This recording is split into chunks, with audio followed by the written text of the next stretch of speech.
Holly Hager. I'm scared that Dr. Now will say because I already had weight loss surgery once, that a second time won't work either. And if that happens, not only will this whole miserable trip be a waste, but I'll have nowhere else to turn for help. I was around 600 pounds the last time I was on a scale, and I'm scared if I've gained even more since then. The doctor's gonna think I can't be helped because I already had weight loss surgery and that I'm just a lost cause. So I'm hoping I'm still at least around 600 pounds.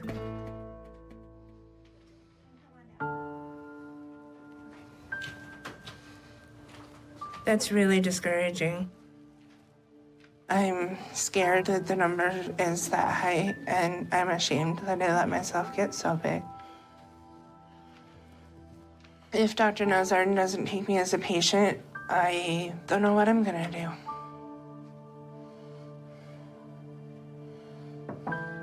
Come in. Hello. Hi, Dr. Nazarden. You all finally made it. Mm-hmm. Better late than never. Yeah. All right. So, how you feeling? Little sore. I can imagine. You've been on the road for about 4 days? Yeah, long trip. Yes, it was, but it shouldn't have been. So it's concerning that you could barely handle a trip down here, but I'm glad you made it to Houston okay. Right. And it's good to meet you both. Thank you. I assume this is your fiancé, Ray. Yes, this is my better half. This is my fiance. All right, and you two are here because your weight is at 658 today. So walk me through what you eat when you wake up till you go to bed. I'll eat breakfast and lunch at home, and What do you eat for I breakfast? eat a couple bowls of cereal and some toast with sugar-free jam. And then for lunch, about 4 hours later, I'll have 3 or 4 sandwiches, like bologna sandwiches or fried chicken patty sandwiches. And then he'll usually stop and get a couple of fast food sandwiches and some fries on his way home from work around midnight.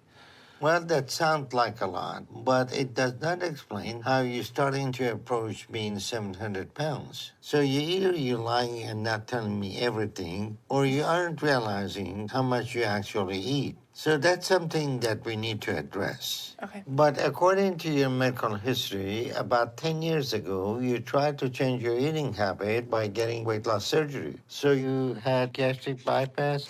I did in 2008. And at that time, how much you weighed? When I started the process of surgery, I weighed about 600 pounds. And after you had the bypass, how much did you lose? I got down to 398 pounds before I started regaining 9 months post-op. So you made some progress, but then what happened after that? I think that's when my staple line came apart, but I didn't find out until 3 years ago that my staple line in my stomach came apart, and I was able to eat more at that point, and I regained all of the weight plus some. Okay. So you never dealt with the issues driving you to eat. And the odds of long-term failure are high for someone at your weight. Okay. But it's even higher for someone at your weight who already had weight loss surgery before. So what are you gonna do this time that you didn't do last time that is going to make your long-term result any different? We can eat better. And Okay. we can make changes and then hopefully get the gastric bypass fixed so that I'm able to make those changes more permanent. Okay, well, from what I'm seeing so far, we have a lot of work to do before you're ready for me to consider you for that. But let's talk about your enablers. Is Ray your enabler? Pretty much. I see that he also has a little bit weight problem. Yeah. And likely uses you for an excuse to overeat with you. Yes, absolutely. So who else is in the house that brings you food and enable you? My mom, she helps me shop for food. Is she overweight too? Yes. All right, so you have a team of enablers working together to feed you all day and use you as an excuse to overeat with you. That's not good. The factors I'm seeing around Holly are going to be extremely difficult to address. The fact that she couldn't be in the car for more than a few hours at a time is not just because her physical stamina is horrible right now, but show her complete inability and unwillingness to tolerate anything that is hard or uncomfortable for her. And on top of all that, she already had weight loss surgery once and it failed, showing that she refused to give up her comfort and security blanket, even though she knew that she was starting to get to a breaking point with her weight. All right, Holly, you're 38 years old and on your way to being 700 pounds soon. Okay. So this is what you need to do to show me that you're ready to finally make the changes you need. I'm gonna give you a 1,200 calorie a day, high protein, low carb diet, and I want you to start on that and lose 50 pounds over the next 2 months, okay? Okay. And you need to also start to change your dynamic at home and start doing things for yourself instead of relying on your enablers. And you need to do this as a family, so Ray and your mom need to get on board.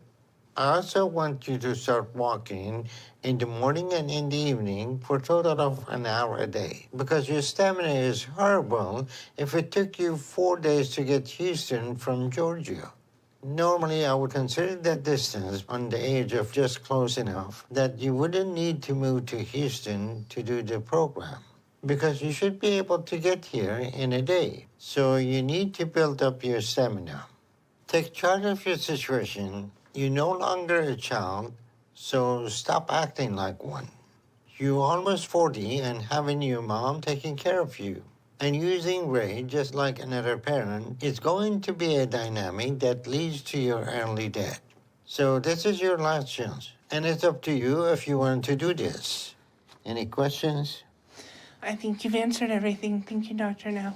Okay, if you need anything, give us a call, and I will see you in 2 months. Nice to meet you, Dr. Nazardin. All right, nice to meet you.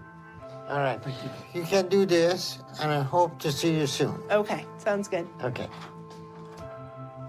There is a lot that Holly is going to have to face and start to change if she wants to have any chance to be able to turn her life around before it's too late. But right now, I need her to start by showing me that she's willing to work hard and start making some of the changes she needs to be able to do this. Because if she's not, then nothing we do will turn her situation around enough to save her life.